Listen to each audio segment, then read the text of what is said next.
Hey guys, let me tell you what's going on in Columbia City. It's so cool. Last time I was here, we were just trying to teach them how to do things the Journey way. Now there's several things that they've done that I think that we can learn from them.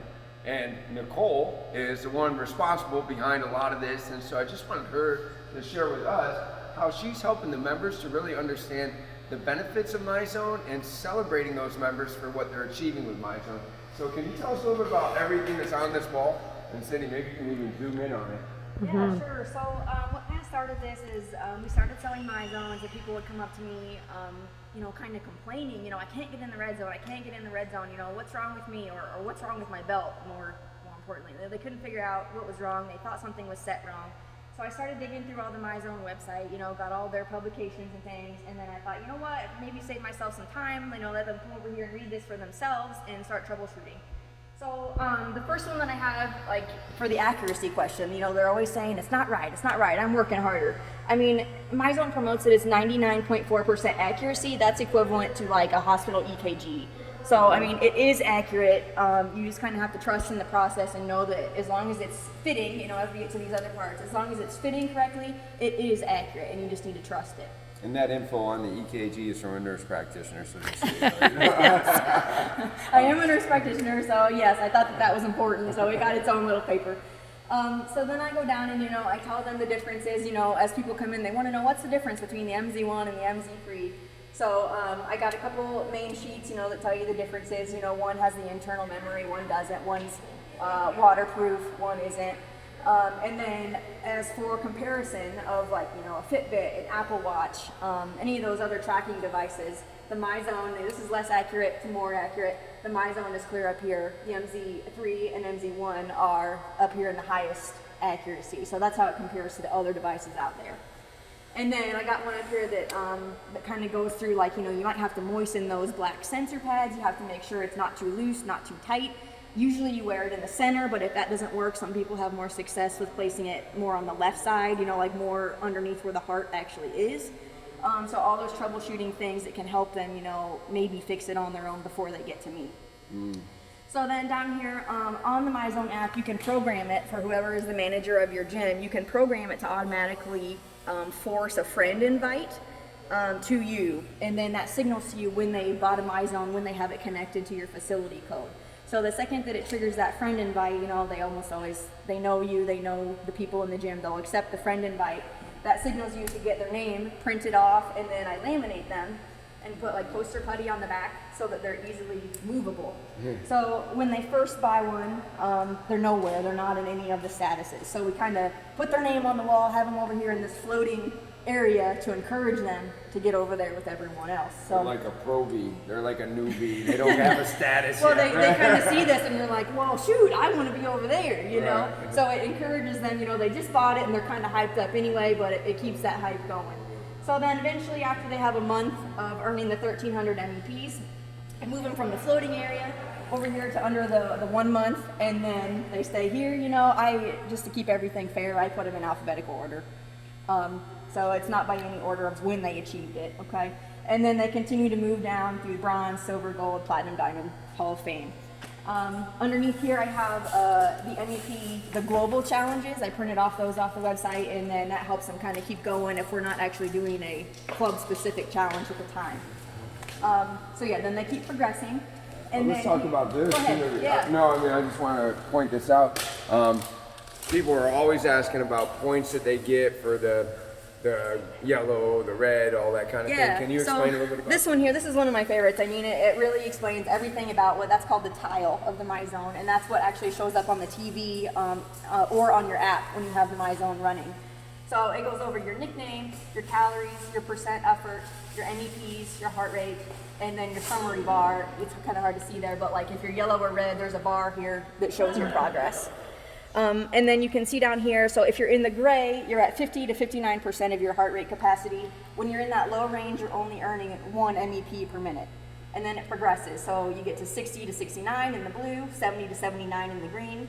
And then optimally, when you're working out, you want to at least be in the green to red, okay? Which is where you're going to earn your higher MEPs. So when you're in the green, you're earning 3 MEPs per minute as opposed to the lower 1. When you're in the yellow and red, you're earning 4.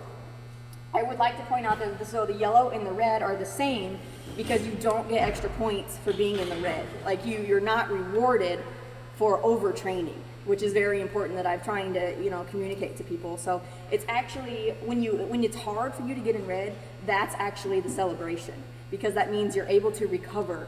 You're not overtaxing yourself, you know, that's the celebration. It's actually not when you get into the red.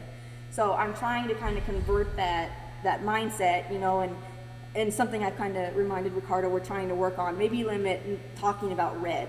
You know, let's talk about getting the heart rate up for you, but maybe limit saying in the red zone, because sometimes it upsets people because they can't, you know. And I mean, I kind of understand that. I'm one of those people. Unless I'm running or really getting, you know, several cardio stations in a row, it's hard for me to hit red. And if I hit it, I'm bouncing in and out of it. It won't even, when I'm done, it won't even register, you know, because I wasn't holding it for long enough for it to register. But that's not a bad thing. That's, like I said, that's the celebration. And I'm trying to, you know, put all this out here to get people to understand that. So then to help them understand where you should be working, I find that a lot of people don't actually know how to push themselves. They think they're about to die and pass out, you know, but their heart rate's only reading, you know, down in the yellow and green. So I printed off these things to try to help them gauge, can I do more? You know, how can I focus on how I'm feeling to try to get to the right heart rate zone for myself. So I'm not going to read through all of it, okay? But like when you're down here in the gray, like it says you're earning 0 MEPs, you're asleep. You're sitting down, you're watching TV. That's the zone you should be in if you're at the gray, you know, and then you progress. So if you get up here to the blue, when you're earning 65% or 2 MEPs, you're comfortable. You can hear that I'm beginning to breathe just a little bit, you know, panting a little bit. Get up to the yellow, and you know, you can't hardly talk. It says I grunt in response to your question. I'm struggling to keep this pace for a long time, okay, and that's how you progress.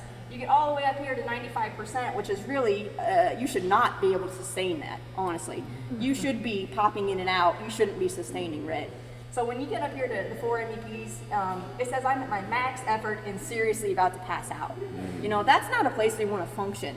We want to try to tap into that, you know, as part of the hit, you know, where your heart rate comes up and comes down. We want to spike it up there, but that's not a place we should maintain. And then this is a similar, just uses a little bit different terminology. This is kind of a more picture visual base, and this is kind of the same, just in word format. And this is how they calculate your max Correct. heart rate, huh? Yeah, So cool. that is how MyZone automatically calculates it. I don't think I have a slide up here, but I tell people also that, especially when you first get a belt, the belt has to learn you for a little bit. If you can sustain whatever has your max heart rate programmed, if you can sustain that for, I think it's 30 seconds, it will automatically recalibrate for you and up your heart rate. So if you're continuing, you know, as it learns you and as you continue to work harder and up your programmed heart rate, that's why it becomes harder to get in the red, because it keeps increasing, and that's the whole point. You know, you want to be fitter, you want to be able to recover more. So I just put all this out, you know, to try to get people to understand that it's not about red. You know, I don't adjust people's heart rate just for the fact that they want to see more red. That's not the goal. It's overall fitness. I guess I'd like to add one thing that I'm going to look at eventually. So I went through the MyZone website, and there's a lot of things. They talked about some challenges like almost like a relay race where you have teams. So you run down, you know, do your 10 burpees or whatever, run back, but then the partner behind you can't go until your heart rate comes back down into the green.